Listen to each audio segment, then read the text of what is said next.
প্রিয় দর্শক, প্রীতি এবং শুভেচ্ছা নিন। আমি এই মুহূর্তে আপনাদের সামনে কথা বলতে এসেছি ভারত বাংলাদেশ সম্পর্কের নেতিবাচক প্রভাব পড়তে শুরু করেছে এবার দাতা সংস্থা থেকে। আমাদের প্রধান দাতা সংস্থাকে world bank, IMF, ADB।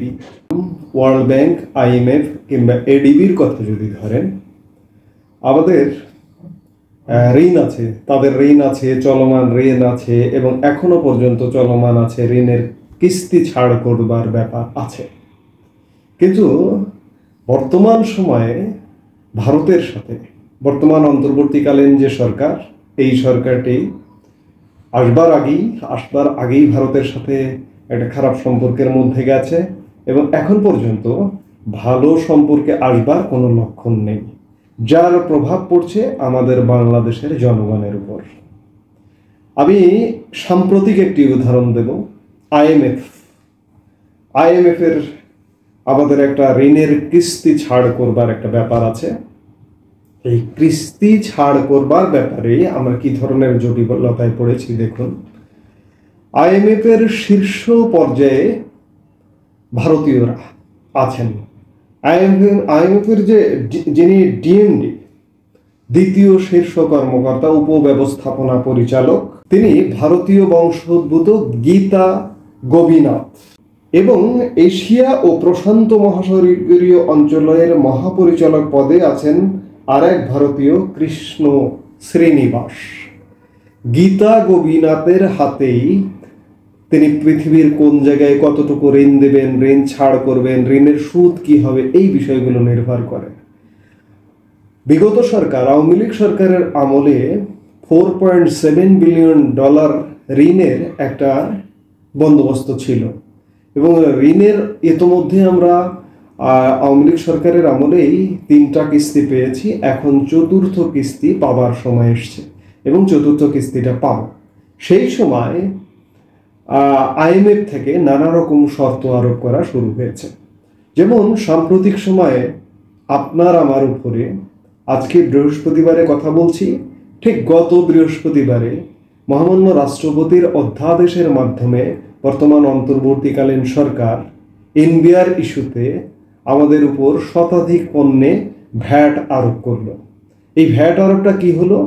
IMF এর প্রেসক্রিপশন বা IMF এর বক্তব্য হলো যে তোমরা যে বাজেটে রাজস্ব আহরণের ব্যাপারটা রেখেছ, সেই রাজস্ব আহরণের ব্যাপারে বিগত বাজেটের প্রথম 5 মাস, অর্থাৎ জুলাই থেকে নভেম্বর পর্যন্ত, July, August, September, October, November, এই 5 মাসে তোমাদের রাজস্ব আহরণের ঘাটতির পরিমাণ 42,000 কোটি টাকা। এই ঘাটতিটা কিভাবে পূরণ করতে হবে? এই ঘাটতি পূরণ করতে হলে তোমরা জনগণের উপর কর আরোপ করো, ট্যাক্স বাড়াও, নইলে আমরা ঋণের 4র্থ কিস্তি ছাড় করব না। এরকম জটিলতায় ফেলেছে, যার কারণে বর্তমান অন্তর্বর্তীকালীন সরকার জনবিরোধী সরকার বললে ভুল হবে না। কারণ এই মুহূর্তে আমাদের মূল্যস্ফীতি, খাদ্যই মূল্যস্ফীতির কথা যদি বলি, সরকারি হিসেবে 12-14% দেখায়, কিন্তু বাস্তবতা হচ্ছে এর দ্বিগুণ। 25-30% নিচে খাদ্যস্ফীতির মূল্যস্ফীতি নয়। সেই জায়গায় আমাদের যে ভ্যাট ছিল 5%, সেই ভ্যাট 15%-এ উন্নীত করা হয়েছে। এটি কি জনবিরোধী নয়? আপনি বাংলাদেশের জনগণ কি বলবেন? আপনার উপরে, আমার উপরে করের চাপ, করের বোঝা চাপাতে বাধ্য হলো সরকার। এটি কেন? এই যে ভারতীয় IMF এর নীতি নির্ধারণী পর্যায়ে, শীর্ষ পর্যায়ে DMD হচ্ছেন ভারতীয়, যার কারণে যেহেতু তিনি ভারতীয়, সেই জায়গা থেকে তিনি হয়তো ভেবেছেন যে ভারত বিরোধিতা করো বা ভারতের সাথে সম্পর্ক খারাপ করো, দেখি তোমাদেরকে দেখছি। আপনি চিন্তা করুন, আপনার সাথে একজন মানুষ কোনো কারণে দুর্ব্যবহার করেছে কিংবা খারাপ সম্পর্ক তৈরি করেছে, কোনো কারণে যদি আপনার কাছে তার একটা ফাইল আপনার হাতে যায়, সেই ফাইলটা আপনি যদি ফেরেশতা না হন, তাহলে খুব একটা স্বাভাবিকভাবে ভালোভাবে ফাইলটা কিন্তু ছাড়বেন না। ঠিক তেমনি যেহেতু ভারতীয়দের হাতে IMF, সেহেতু ওই IMF বা ভারতীয় নীতি নির্ধারক কি করলেন যে বাংলাদেশে একটা জনবিরোধী প্রেসক্রিপশন দিতে হবে। এই মুহূর্তে খাদ্য মূল্যস্ফীতি আকাশ ছোঁয়া, সেই জায়গায় ভ্যাট আরোপ করার কথা বলতে হবে। এবং ভ্যাট আরোপ করার কথা বলবার পরে দেখুন আরো কি বলে, সে ব্যাপারে সন্দেহ আছে। তো যেটি বলছি যে এই যে সম্পর্ক খারাপ করলাম, সম্পর্ক খারাপ করে আমাদের কি লাভ হলো, সরকারের কি লাভ হলো? যারা সম্পর্ক খারাপ করলেন, যারা উচ্চবাচ্য কথা বললেন সরকারের তরফে, আপনাদের কি লাভ হলো? আপনারা জনগণের উপরে করের বোঝা বাড়িয়ে দিলেন, এতে তো জনগণ ক্ষতিগ্রস্ত হলো। তো কাজেই আমি আপনাদের দোষারোপ নয়, এটাকে আমি সমালোচনা, আপনারা এটাকে সমালোচনা হিসেবে নিতে পারেন। কারণ আমার সবচেয়ে নিকট প্রতিবেশী, কেন সবার সাথে সে আমার শত্রু হলেও তার সাথেও, এমনকি পাকিস্তানের সাথেও একটা স্বাভাবিক সম্পর্ক রেখে চলুন। সেটি হচ্ছে বাংলাদেশের জনগণের কল্যাণের ব্যাপার। অকল্যাণ যদি চান, আপনি ভারতের সাথে যা খুশি তাই করুন, পাকিস্তানের সাথে পীড়িত করুন, তাতে কিচ্ছু যায় আসে না। কিন্তু আপনারাও জনগণের কতটুকু কল্যাণ চাচ্ছেন সেটি বিগত 6 মাসে আমরা হাড়ে হাড়ে অন্তত পক্ষে বুঝতে পারছি। কিন্তু আমরা কাকে বলবো? আপনারা যেহেতু ক্ষমতায় আছেন, দয়া করে এমন সম্পর্কে যাবেন না। সম্পর্কের তিক্ততা যেটি হয়েছে, ভালো কথা, এখান থেকে ইতি টানুন, ইতি টেনে ইতিবাচক সম্পর্কের দিকে যান। আমি একটি ইতিবাচক বক্তব্য পেলাম গতকালকে পররাষ্ট্র উপদেষ্টা মোহাম্মদ তৌহিদ হোসেনের কণ্ঠে। তিনি বলেছেন যে 3টি দেশের সাথে বাংলাদেশের সম্পর্ক সবচেয়ে গুরুত্বপূর্ণ, মার্কিন যুক্তরাষ্ট্র, চীন এবং ভারত। আজকে তিনি বুঝতে পারছেন যে ভারতের সাথে সম্পর্কটা গুরুত্বপূর্ণ। প্রধান উপদেষ্টা মোহাম্মদ ইউনূসও বুঝতে পারছেন, কিন্তু বড্ড দেরি হয়ে গেছে। আজকে বাংলাদেশের মানুষকে সাফার করিয়ে তারপরে বুঝতে পারছেন। তারপরেও যেহেতু বুঝতে পেরেছেন, সেটি ইতিবাচকভাবেই দেখতে চাই।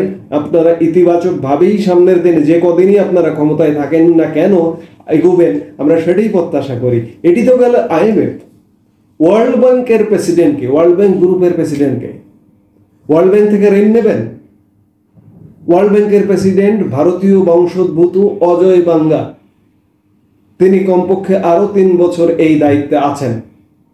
এডিবিতে যাবেন, এডিবিতেও ভারতীয় দিয়ে ছড়াছড়ি। IMF এর উচ্চ পর্যায়ে দ্বিতীয় শীর্ষ কর্মকর্তা তো বিভিন্ন জায়গায় ভারতীয়, ওয়ার্ল্ড ব্যাংকের বিভিন্ন জায়গায় ভারতীয়। শীর্ষ পদে ওয়ার্ল্ড ব্যাংকের প্রেসিডেন্ট অজয় বাঙ্গা ভারতীয়, এবং প্রত্যেকটি পর্যায়ে ভারতীয়।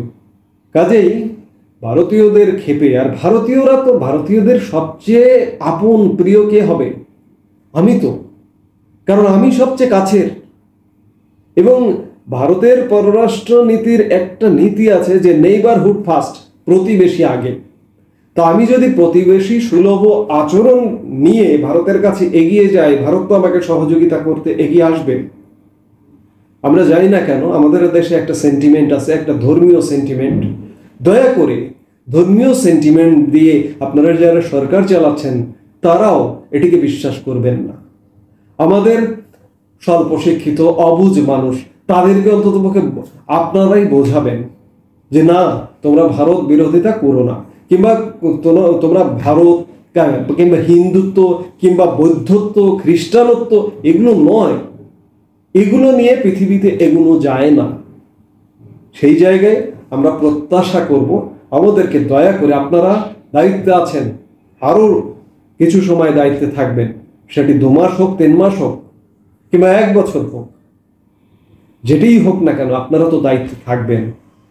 দয়া করে ভারতকে এভাবে, ভারতের সাথে এভাবে মুখোমুখি করে বাংলাদেশের জনগণের বিপদে ফেলবেন না। বাংলাদেশের মানুষ যারা তীব্র ভারত বিরোধিতা করে তারা বুঝতে পারে না। এই যে আজকে অসুখে কাতরাচ্ছে, যারা ভারত বিরোধিতা করছে, অনেকে অসুখে কাতরাচ্ছে, ভারতে যেতে পারছে না চিকিৎসার জন্য। চিকিৎসা ভিসা চালু আছে, ঠিক আছে, অফিসিয়ালি চালু আছে, কিন্তু চিকিৎসা ভিসাও রিফিউজ করা হচ্ছে, দেওয়া হচ্ছে না অনেক ক্ষেত্রে।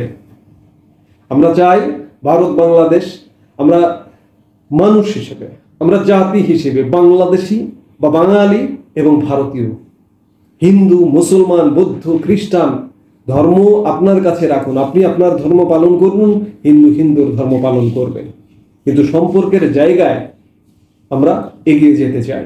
সেটাই প্রত্যাশা এই যে এভাবে বিপদে ফেলবেন না। IMF এর মাধ্যমে এই যে নতুন করে যে ভ্যাট বসিয়ে ট্যাক্স বসিয়ে যে বিপদে ফেলা হয়েছে, দয়া করে যারা সরকার পরিচালনা করছেন আপনারা বিপদে ফেলবেন না বাংলাদেশের মানুষকে। এবং বাংলাদেশের জনগণকেও বলবো আপনারাও বুঝবার চেষ্টা করুন, আপনারা কিন্তু পদে পদে বিপদে পড়বেন। এই যে দাতা সংস্থা যতগুলো, সবগুলোতে ভারতীয়রা ভালো একটা অবস্থায় আছে। ভারতীয়রা মানুষকে সম্মান দিতে জানে, আমরা সম্মান দিতে জানি না, আমরা টেনে নামাতে জানি। এই যে শুধুমাত্র বঙ্গবন্ধু পরিবারের সদস্য টিউলিপ সিদ্দিক, তিনি দুর্নীতি করেছেন না কি করেছেন সেটি তদন্তের ব্যাপার। তদন্তে যদি দোষ সাব্যস্ত হয়, যুক্তরাজ্যের তদন্ত যেখান থেকে হচ্ছে, যে বা যিনি তদন্ত করছেন তিনি কোনো প্রমাণ পাননি, এর চেয়ে বড় সত্য কথা আর কিছু নেই। বাংলাদেশে তদন্ত হচ্ছে, তদন্ত করুন। আজকে সাইমা ওয়াজেদ পুতুল বিশ্ব স্বাস্থ্য সংস্থার আঞ্চলিক রিপ্রেজেন্টেটিভ, তিনি কত বড় সম্মানের পদ, কিংবা টিউলিপ সিদ্দিকী কত বড় সম্মানের পদ, আমরা সম্মান দিতে জানি না। টিউলিপ সিদ্দিকী সে দেশের কালচারের কারণে অভিযোগ প্রমাণিত নয়, কিন্তু তিনি রিজাইন দিয়েছেন শিষ্টাচারের জায়গা থেকে। আজকে সাইমা ওয়াজেদ পুতুলকেও টেনে নামানোর একটা চেষ্টা চলছে। আমরা তো এমন, আমরা কিভাবে এগোবো? ভারতীয়রাই এগোবে। এই যে দেখুন বিভিন্ন দাতা সংস্থায় ভারতীয়দের অবস্থান কিরকম।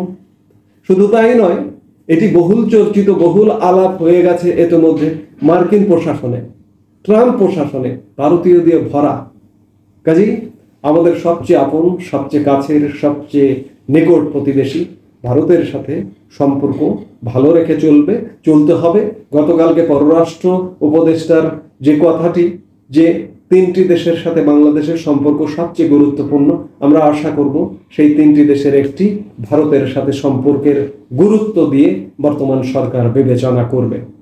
এই মুহূর্তে এ পর্যন্তই। সবাই ভালো থাকুন, সুস্থ থাকুন। আমাদের ভিডিওগুলো নিয়মিত পেতে সাবস্ক্রাইব করুন Sajjad Kadir and the legends YouTube channel এবং লাইক, কমেন্ট, শেয়ার করে সাথে থাকুন।